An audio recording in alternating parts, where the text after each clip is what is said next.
बिस्मिल्लाहिर्रहमानिर्रहीम। अस्सलाम वालेकुम डियर स्टूडेंट। आज हम स्टार्ट करते हैं सेकेंड ईयर की फिजिक्स का चैप्टर नंबर 15 जिसका नाम है इलेक्ट्रोमैग्नेटिक इंडक्शन। इसमें हम बात करेंगे इलेक्ट्रिक एंड मैग्नेटिक फील्ड की। इंडक्शन किसे कहते हैं? एक चीज प्रोवाइड करने से अगर दूसरी चीज प्रोड्यूस होती है तो इसे हम कहते हैं इंडक्शन। इसका मतलब है कि इलेक्ट्रिक करंट की वजह से मैग्नेटिक फील्ड प्रोड्यूस होती है, सिमिलरली मैग्नेटिक फील्ड की वजह से इलेक्ट्रिक करंट प्रोड्यूस होता है। तो इस फिनोमिना को हम कहते हैं इलेक्ट्रोमैग्नेटिक इंडक्शन। सबसे पहले इसकी डेफिनेशन स्टार्ट करते हैं और ये किस तरह से शॉर्ट क्वेश्चन में पूछी जा सकती है। What is meant by electromagnetic induction? ये स्टार्ट करते हैं। The EMF produced in the conductor is called induced EMF and the current generated is called the induced current. This phenomena is called electromagnetic induction. इसमें से MCQs भी पूछा जा सकता है। इसके अलावा इस पैराग्राफ में से जो MCQs पूछा जाता है वो है In 1831 Michael Faraday in England at the same time Joseph Henry in USA observed that an EMF is set up in a conductor when it moves across the magnetic field. If the moving conductor was connected to a sensitive galvanometer, it would show an electric current flowing through the circuit as long as the conductor is kept moving in the magnetic field. EMF basically potential difference को कहते हैं। इस तरह से इसमें से MCQs पूछे जा सकते हैं। तो सबसे पहले हम स्टार्ट करते हैं टॉपिक 15.1 जिसका नाम है induced EMF and induced current. ये लॉन्ग क्वेश्चन के लिहाज से बहुत ज्यादा इंपॉर्टेंट है और ये किस तरह से पूछा जा सकता है। What do you mean by induced current and induced EMF and what is the production of induced EMF। Figure 15.1 को एक्सप्लेन करते हैं। इसमें हमने एक straight piece of wire use की है और इसे गैल्वेनोमीटर के साथ कनेक्ट किया गया है। ये जो लाइंस है ये मैग्नेटिक फील्ड लाइंस है और इसमें हमने एक परमानेंट मैग्नेट यूज किया है जिसके दो पोल्स हैं, नॉर्थ एंड साउथ पोल। यहाँ तक ये पैराग्राफ कंप्लीट करेंगे। इसके अलावा नेक्स्ट लाइन में से जो शॉर्ट क्वेश्चन पूछा जाता है वो है what is the dependence of induced current. तो ये स्टार्ट करते हैं। The induced current depends upon the speed with which the conductor moves and upon the resistance of the loop.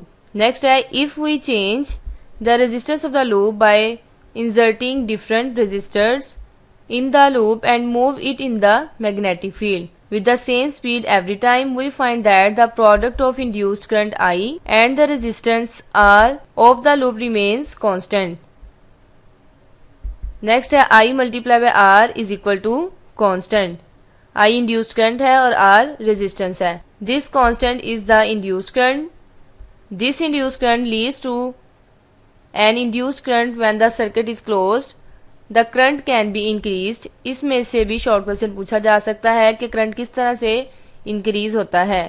तो इसके लिए हम यूज करेंगे स्ट्रॉन्गर मैग्नेटिक फील्ड। सेकेंड है moving the loop faster. Third है replacing the loop by a coil of many turns. इसका मतलब है कि इसके लिए हम स्ट्रॉन्ग मैग्नेटिक फील्ड यूज करेंगे, फास्टर लूप यूज करेंगे और उसके बाद हम लूप की जगह पे कॉइल भी यूज कर सकते हैं।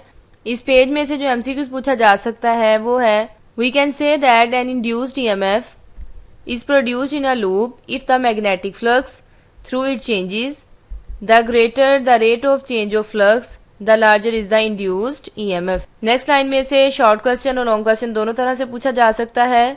What is the methods to produce induced EMF by changing magnetic flux through a loop, through a coil? इस तरह से इसमें से शॉर्ट और लॉन्ग पूछे जा सकते हैं। तो ये स्टार्ट करते हैं। There are some other methods to describe below in which an EMF is induced in a loop by producing a change of magnetic field. First point है a bar magnet and a coil of wire to which a galvanometer is connected.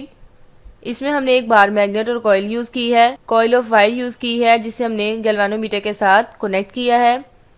When there is no relative motion between the magnet and the coil, the galvanometer indicates no current in the resistance. इस line में से MCQs भी पूछा जा सकता है। उसके बाद सेकंड पॉइंट है there is another method in which the current is induced in a coil by changing the area of the coil in a constant magnetic field.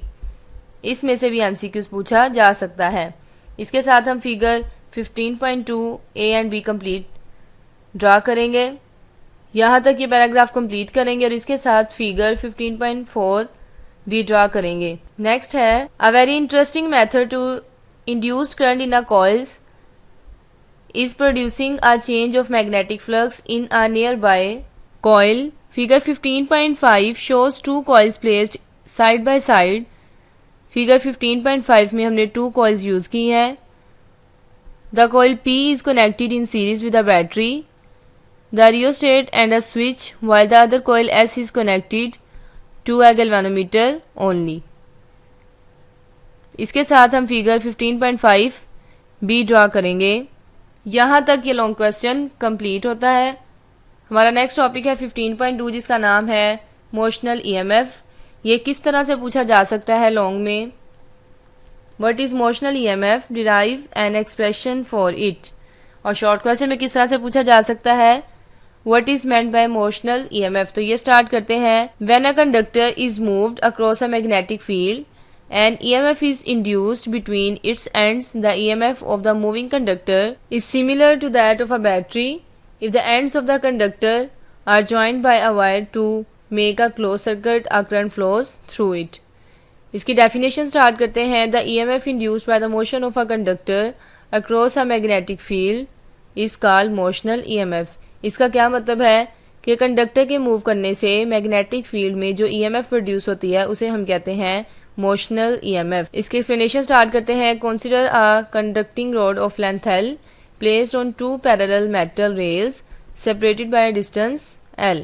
Figure 15.7a इसके साथ ड्रा करेंगे। इसकी जो लेंथ है वो L है और इस कंडक्टिंग रोड को हमने A और B का नाम दिया है और गैल्वानोमीटर के साथ कनेक्ट किया है और इसमें से करंट I फ्लो कर रहा है और इसका जो डिस्टेंस है वो है D। फिगर के मुताबिक जो फोर्स है वो इक्वल है F is equal to QV multiply by B। The magnitude of this force is QVB sine theta.